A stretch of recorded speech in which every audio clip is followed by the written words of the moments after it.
կասվածությունը բարձր մակարդակի վրա է, այնուամենայնիվ նրանք միջազգային մրցաշարերի չեն կարողանում մասնակցել։ Վերջին 3 ամսում 5-ից ավելի հրավեր են ստացել, սակայն մասնակցելու համար միջոցներ չունեն։ Գոլբոլի իրենց թիմն ունեն նաև Գյումրին, Աբովյանը, Էջմիածինը, մի քանի թիմեր էլ այլևս չկան։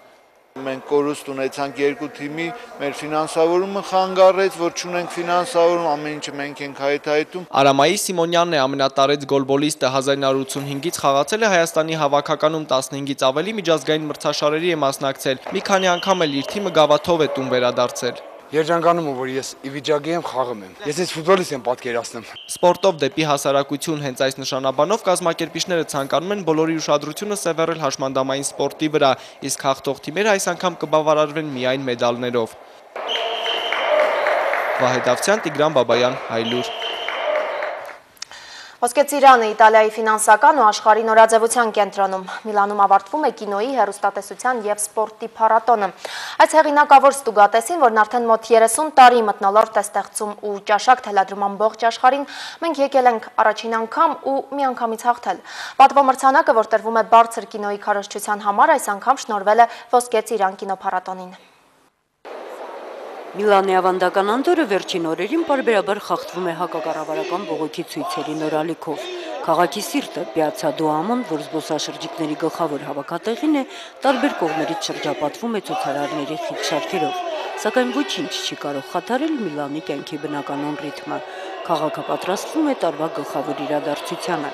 Դեկտեմբերի առաջին շաբաթվա ընթացքում Սանտամբրոջիոյի օրը երկրի քաղաքական ու մշակութային վերնախավի մասնակցությամբ ավանդաբար բացվում է Լասկալայի նոր թատերաշրջանը։ Աշնանային Միլանի այցեքարտն է արգել Լասկալայի լեփլեցուն դահլիճներն են և նորաձևության տների ակնհայտ աշխուժացումը։ Սակայն այս շաբաթ առաջնության իրավունքին հավակնում է նաև Միլանի կինոյի, հեռուստատեսության և սպորտի ամենամյա փառատոնը, որն այստեղ է հավաքել 3 ոլորտների մի քանի 100-ից ավելի հեղինակավոր ներկայացուցիչների։ Տարիներ շարունակ փառատոնի կազմում կոմիտեն Ֆրանկո Ասկանիի գլխավորությամբ ծառայել է կինոյի, թատրոնի և սպորտի ոլորտներում ճշմարիտ արժեքների և էթիկայի նորմերի պահպանության քարոզչությանը։ Այս ասպարեզում նվաճումների և մեծ ներդրման համար պատվո մրցանակներ շնորհելով մշակույթի և սպորտի հանրահայտ դեմքերին ու կազմակերպություններին։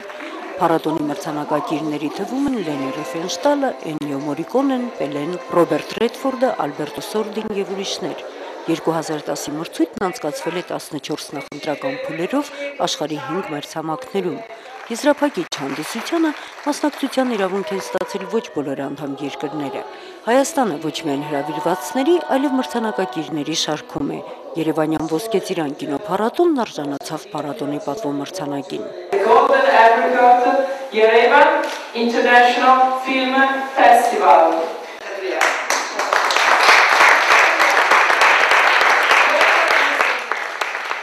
Սա հետագա մրցանակներ լինելով կարծում եմ,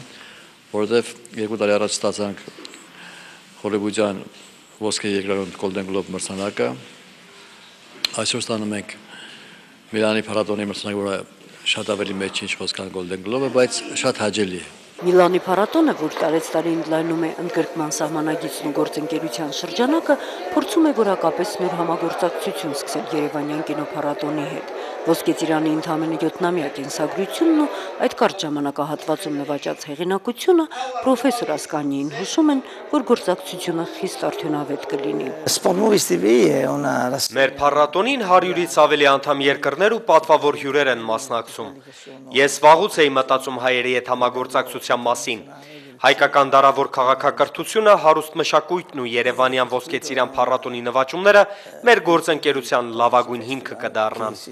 Արդեն աշխատանքային օրակարգում երկու փառատոնների նախագահների հանդիպման ընթացքում իտալական կողմը հանդես է եկել գործակցության կոնկրետ առաջարկով, որը ճանապարհ կհարթի դեպի իտալական հսկայական շուկա։ Այստեղ կար շատ մետաքրքիր առաջարկություն, որպեսզի հայկական մարզական ընկերությունների մեկտեղ սպորտի նախարարության եւ օլիմպիական կոմիտեի հետ միասին անել մի նոր բաժին սպորտային ֆիլմերի, որովհետեւ այստեղ կա մեծ շուկա, որոնք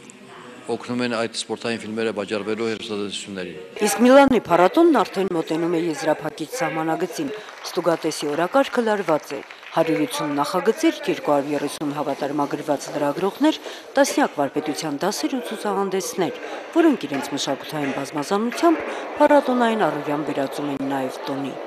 Նոնե Ալեքսանյան, Էդգար Դավթյան, Հայլուր Միլան։ Ոչ թե ավանդական ասուլիս ու ձայնասկավառակի շնորհանդես, այլ բոլորովին նոր ու շատ յուրահատուկ միջոցառում։ Թումանյան փողոցում այս երեկո իսկական տոն էր։ Ժողովրդական երաժշտության մշակված կատարումներ, ազգային տարազով երաժիշտներ, բազմաթիվ հյուրեր ու հանդիսական դարձած պատահական անցորդներ։ Առաջին հայացքից դժվար էր հասկանալ հարսանիք է այն էլ այդ ժամին, թե բացօթյա համերգ։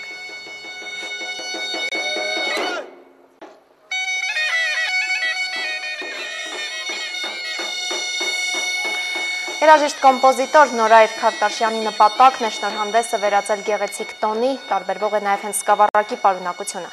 Ընդհանրապես տարբեր երկրներում զբոսաշրջիկներին առաջարկում են երաժշտական սկավառակ, որը տվյալ երկիրն է բնորոշում, ինչու Հայաստանում չլինի նման բան։ Ծառաստան ձայնասկավառակի հեղինակի անկեղծ խոսքն է ժողովրդին, հայկական ժողովրդական հարուստ երաժշտության բազմաթիվ նմուշներ Քարտաշյանի մշակմամբ, նաև հենց իր երաժշտությունը։ Country music, այսպես է հեղինակը բնորոշում իր ալբոմն ու հավատում, որ ժողովրդական երաժշտության այս ընտրանին գեղեցկություն ու ճշմարտություն կսփռի մեր երկրում, իսկ օտարերկրյա հյուրերին հնարավորություն կտա անցալել Հայաստանը մաքուր ու գեղեցիկ։